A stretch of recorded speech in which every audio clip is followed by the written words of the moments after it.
Ассаламу алейкум, урматтуу күйөрмандар. Сиздер менен кайрадан Көк Бөрү каналы. Бул чыгарылышта улуттук курамага кирген улакчыларга айлык бериле баштадыбы? Көк бөрүүчүлөр изилдөөгө катышып жатабы? Биз сүйгөн спорт тууралуу китептер качан чыгат? Ушул жана башка суроолорго алдыда жооп беребиз. Андыктан видеону аягына чейин көрүп, лайк коюуну унутпаңыздар. Өзүңөргө белгилүү болгондой, 1-2 күн мурун башкармалыктын жыйыны болуп атканда ошол көчмөндөр бүткөнгө чейин президенттин милдетин аткаруучу кылып мени дайындашты. Эми азыр баарыңарга белгилүү болгондой эле чоң эле жүрбөйбү. Ошол ишти эле жакшы алып баралык деген максат менен популярдуу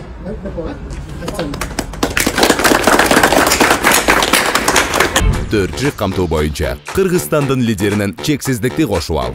4 жумага болгону 500 сом. Максималдуу ылдамдыктагы чексиз интернет. Акысыз мессенджерлер менен социалдык тармактар. Wi-Fi'ды акысыз таратуу. Чексиз чалуулар. Жогорку сапаттагы 200дөн ашуун телеканал. Этно медиа онлайн кинотеатрын акысыз көрүү. Мой О тиркемесинен же Остор дүкөндөрүнүн акысыз есим. Баарына чексиз.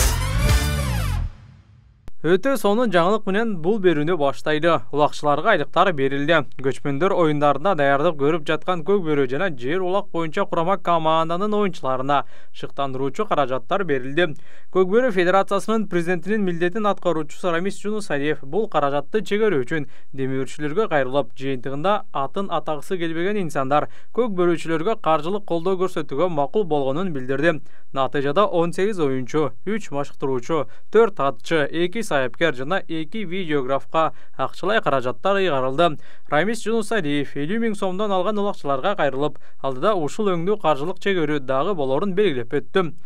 Кыргыз-Түрк Манас университетинин спорт илимдер факультети Көк Бөрүүчүлөр арасында илимий изилдөө иштерин баштады. Бул изилдөөдүн жыйынтыгы менен атайын окуу китептери басылып чыгып, машыктыруучуларга сунуштамалар берилет. Изилдөөдө оюнчулардын турнирге чейинки даярдык учурундагы кан басымы, жүрөк согушу, эмоционалдык, психикалык абалы жана баардык ден соолугу текшерүүдөн өтүп турат. Ошондой эле оюн учурунда жана оюндан кийин дагы илимий текшерүүлөрдү өткөрүп, алардын жыйынтыгы менен илимий негиздемелер чыгат. Кыргызстандын жогорку квалификациялуу Көк Бөрүүчүлөрдүн функционалдык, физикалык даярдыгын аныктоо долбоорунун алкагында учурда улуттук курама командага кирген 18 оюнчу илимий изилдөөдөн өтүп баштады.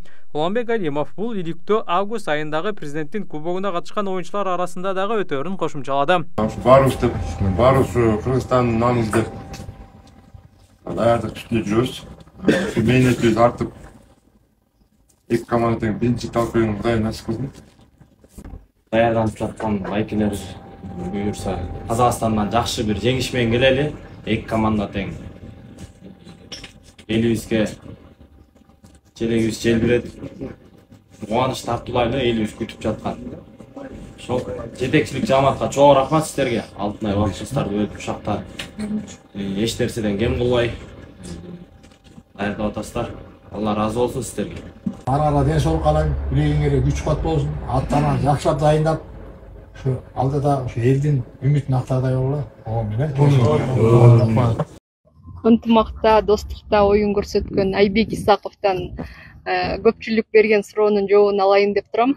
Айбек мырза, оюн талаасында Көк Бөрүүчүлөр эмнеге жвачка чайнап алышат? Эми жвачканы ооз кургош үчүн, ооз алердин ылай-сылайына топурак чачырайт. Көп суу салбайсың да, сагыз.